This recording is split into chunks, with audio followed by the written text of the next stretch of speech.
sebagai peniaga Pasar Sungai yang bernombor 24 ingin cuma sikit untuk bagi pandangan lah.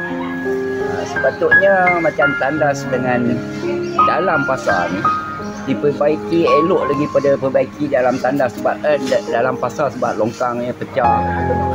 Orang pun pernah terjatuh daripada repair tandas yang baru dibuat, lagi buatkan lagi sekali lagi.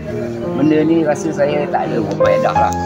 Untuk keselamatan penduduk ni, peniaga-peniaga pasar dan juga customer semua yang datang pasar untuk perbaikikan longkang yang sedia ada yang pecah tu pun jadilah. Benda ni tak banyak mana pun modal pun. Terima kasih.